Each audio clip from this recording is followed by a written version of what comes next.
안녕하세요, 섭찬아입니다. 14년 새해가 밝고 시작된 지가 한 주밖에 안 됐는데 부동산 시장에는 계속해서 찬바람이 불고 있습니다. 그래서 오늘 첫 번째로 알아볼 내용은 어떤 거냐면 대형 건설사 중에 하나인 태형건설이 워크아웃을 신청했다라고 합니다. 그래서 당국이랑 채권단이 최후의 통첩을 보냈다라고 하는데, 자, 이번 주말이 최대 고비라고 하네요. 먼저 채권단 입장에서는 인더스트리 매각 자금 입장 번복에 신뢰가 이미 깨졌다라고 하고, 정부와 채권단 입장에서는 주말까지 진정성 있는 대안을 내놔라라고 최후의 통첩을 보낸 상황입니다. 그래서 태형건설 자구책과 관련해서 채권단과 태형건설이 평행선을 달리면서 워크아웃 무산 우려가 커지고 있다라고 그러고, 태형건설이 주말 전후로 내놓을 입장에 따라서 워크아웃 개시 여부가 갈릴 전망이다라고 합니다. 자, 여기서 의문점이 들 수가 있는 게 고작 건설사 하나 망한다고 그게 큰 대수냐라고 말할 수도 있지만, 이게 건설사 하나가 망하면 건설사 하나만 망하는 게 아닙니다.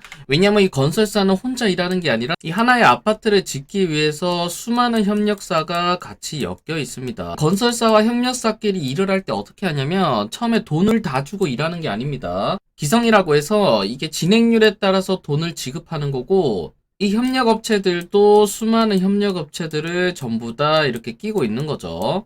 그리고 이 건설사에 엮여있는 협력업체뿐만 아니라 여기 아파트에 묶여있는 분양자들도 있는 거죠. 그렇기 때문에 이 건설사 하나가 망하게 되면 연쇄적으로 여기 협력업체들도 전부 다 망할 수가 있고, 더군다나 여기 분양받은 이 분양자들, 어떻게 보면 정말 피해자들이죠. 이분들이 정말 파산할 수가 있습니다. 그래서 이 건설사 하나가 망하는 게 문제가 아니라 이 연쇄적으로 우리나라 경제에 큰 파급 효과를 미치기 때문에 이렇게 정부에서 나서고 있는 거죠. 그래서 여기에 대해서 얘기가 나오고 있는 게 금강 원장이 또 나섰습니다. 계열사 판돈 2,400억을 도대체 어디에 썼냐라고 물어보기도 하고, 그 다음 아까 전에 말씀드렸다시피 이미 계약한 사람들이 정말 많습니다. 왜냐하면 진행하고 있는 단지들이 있기 때문에 현재 진행되고 있는 단지들만 2만 가구라고 합니다. 자, 2만 가구가 갑자기 무산이 된다면 갑자기 그 건물은 어떻게 되냐면, 여러분들께 한 가지 예시를 보여드리면 지금 이곳이 어디냐면 대천 해수욕장입니다. 여러분들이 한 번쯤은 가봤을 이 대천 해수욕장인데,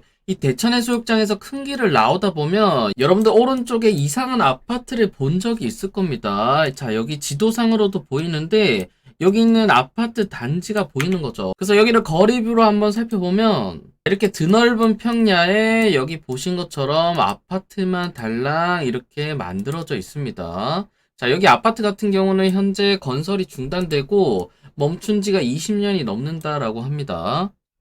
즉 20년 넘게 이렇게 방치가 되고 있고 여기를 아무도 손쓸 수가 없는 거죠. 그래서 건설사 하나 망하는 게 문제가 아니라 여기를 기다리고 있던 이 2만 가구, 이 2만 가구가 연쇄적으로 파산을 하는 겁니다. 그래서 최악의 경우에는 태형건설이 회생 신청에 들어가고 꼬리 자르기를 한다라고 하죠. 그래서 협력업체와 수분양자들이 고통을 받을 수 있다라고 그러고, 지금 이것 때문에 금강원은 건설업 전반에서 연쇄적인 영향을 미치지 않도록 시장 안정 조치 확대 등 다양한 대응 방안을 선제적으로 가할 정도로 충분하게 실행하겠다라고 하고 있는 겁니다. 그러면 현재 태형건설이 만들고 있는 아파트 단지가 어디에 있냐면, 현재 경기 광주에서 가장 입지가 좋다라고 나 있는 더파크 비스타 대시양, 자, 여기 아파트도 26년 4월 완공 예정인데 지금 태형건설이 부도가 난다면 그대로 멈추겠죠. 그 다음 용인 처인구에 있는 드마크 대시양, 그 다음 화성 동탄에 있는 순마 대시양, 그 다음 수원 건성구에 있는 C3, 지금 이런 단지들이 전부 다 멈추게 되는 겁니다. 그래서 지금 이런 사태를 방지하기 위해서 첫 번째로 태형건설 정상화 유도를 한다라고 해서 PF 사업성 평가를 통해서 정상화를 추진하고, 그 다음 만약 태형건설이 망할 경우에 분양계약자랑 협력업체 등을 보호하는 방안도 나왔습니다. 아까 말씀드렸다시피 건설사가 망하면 여기 협력업체들은 돈을 못 받기 때문에 이미 지불한 자재나 인력에 대해서 돈을 지불할 능력이 없는 거죠. 그래서 연쇄적으로 파산할 우려가 있기 때문에 분양계약자를 보호하고 협력업체를 신속 지원해준다라고 합니다. 필요시에는 허그가 분양대금을 환급하고 사업장을 다시 인수한 다음에 새로운 건설사를 모집하겠죠. 그 다음으로는 시장 충격 최소화인데 이제 금융시장 안정화 노력, 그 다음 금융회사의 건전성 관리, 그 다음 타 PF 사업장 및 건설업 영향 최소화를 노력한다라고 합니다.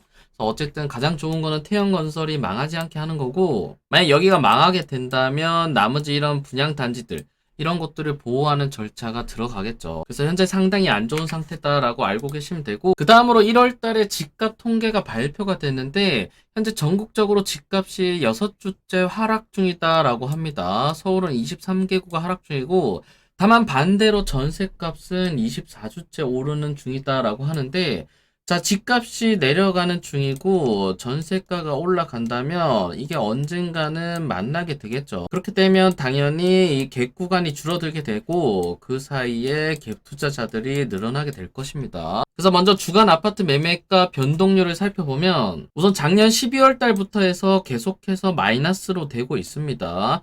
현재 전국이 마이너스 0.05%, 그 다음 나머지도 비슷하죠. 서울이나 수도권, 지방도 전부 다 마이너스대로 들어갔습니다. 그래서 전문가들은 4월 총선을 전후로 매매 가격이 상승 전환할 가능성은 있다라고 하는데, 우선 이번 연도의 가장 큰 변수는 어떤 거냐면 총선이 있는 거죠. 그래서 이 총선 이후에 부동산 시장이 어떻게 바뀔지도 지켜봐야 되고, 그 다음 작년에 부동산이 반등한 가장 큰 이유로는 특례 보금자리론 대출이 있는데 지금 이번 년에는 어떤 게 새로 신설되는 거죠? 바로 신생아 특례 대출이 있습니다. 그래서 이게 얼마만큼의 파급 효과를 미칠지는 조금 더 지켜봐야 되고, 제가 볼 때는 아직까지는 전부 다 관망세인 것 같습니다. 그래서 부동산 시장에 대한 불확실성으로 매수 문의가 한산한 상황이 장기화되고 매도 가격이 점진적으로 하향 조정되고 급매물 위주로 간헐적인 하락 실거래가 발생하는 등 하락세가 이어지는 중이다라고 하죠. 그래서 부동산 시장의 가장 중요한 지표인 강남 4구는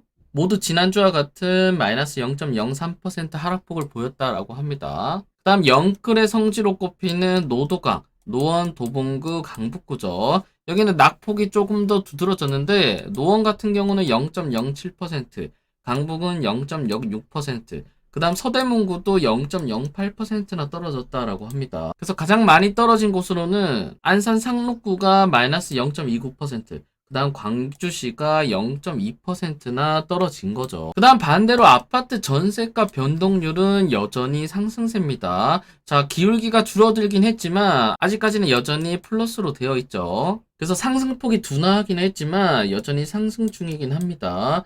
서울 같은 경우는 11월 달에는 0.2%까지 올랐는데 지금 현재는 0.07% 정도 상승 중인 거죠. 그래서 이 전세가 상승이 계속해서 유지가 될지 아니면 저 밑으로 계속해서 하락할지는 지켜봐야 되는데, 우선 첫 번째로 이 매매 수요가 많이 줄어들다 보니까 이 매매로 가는 수요들이 이 전세나 월세 시장으로 유입이 되는 거죠. 더군다나 계약갱신 청구권으로 인해서 이 전세 주기가 4년으로 바뀌었기 때문에 어쨌든 전체적인 물량은 줄어들었다라고 보시면 될 것 같습니다. 그래서 서울은 0.08%에서 0.07%로 소폭 줄긴 했지만 은평구나 응암동 이쪽으로 해서는 전세값이 0.17%나 올랐다라고 하네요. 자, 그 다음 이번 주 청약 결과도 한번 살펴보면 이번 주에 청약은 그렇게 많지가 않습니다. 그 중에 몇 개만 살펴볼 건데, 먼저 광명 재개발 단지죠. 광명자의 힐스테이트 아파트가 분양을 했습니다. 그래서 경쟁률을 한번 살펴보면, 자, 경쟁률이 생각보단 좋지 않습니다. 현재 34타입 작은 평수대죠. 이거는 당연히 인기가 없기 때문에 경쟁률이 보시면 1순위, 2순위까지도 마감이 안 됐고, 그다음 대부분 전부 다 마감이 안 된 상태입니다. 그 다음 가장 인기가 있어야 할 59 타입, 그 다음 71 타입, 84 타입도 보면 우선 1순위에 마감이 되긴 했지만 경쟁률이 그다지 크게 높지는 않습니다. 그래서 총 387세대가 분양을 했는데 1800분이 지원을 했기 때문에 여기는 전부 다 계약이 이루어지는지까지도 한번 봐야겠죠. 그래서 여기가 분양가가 얼마에 나왔냐면 전혀 싸지가 않습니다. 30평대 가격이 12억에 분양이 나왔고 59타입 25평형이 9억대에 나온 거죠. 그래서 현재 매매가가 줄어들고 있는 시점에서 분양가가 좀 높게 나오다 보니까 많은 사람들이 몰리지 않았습니다. 그래서 여기 홈페이지에만 들어와 봐도 우선 1순위 최고 경쟁률 13대 1이다 라고 하네요. 평균 경쟁률은 3.8대 1이고, 자, 특별한 혜택이라고 해서 34타입, 39타입 같은 경우는 중도금 무이자를 해준다라고 합니다. 왜냐면 여기는 평수가 작기 때문에 당연히 경쟁률이 낮겠죠. 그래서 그런 거를 대비해서 중도금 무이자까지 걸었지만 어쨌든 미달이 났고, 그 다음에 더샵 탕정 인피니티 시티 같은 경우는 경쟁률이 상당히 높게 나왔습니다. 646세대를 모집하는데 3만 분 이상이 지원을 한 거죠. 여기는 84타입이랑 96타입이 있는데, 먼저 분양가를 살펴보면 84타입이 4억 7천, 4억 8천. 어쨌든 5억 미만인 거죠. 그래서 여기는 주변 시세보다 가격이 저렴하기 때문에 이렇게 많은 사람들이 몰렸다라고 보시면 되고, 먼저 탕정 인피니티 시티가 어디에 있냐면 천안 아산에 있습니다. 천안 아산에서 대장 단지가 어디냐면 바로 이 불당 지구입니다. 이 천안 아산역에서 위로 올라오면 여기 또 새로 만들어진 대규모 택지 개발 지구인데,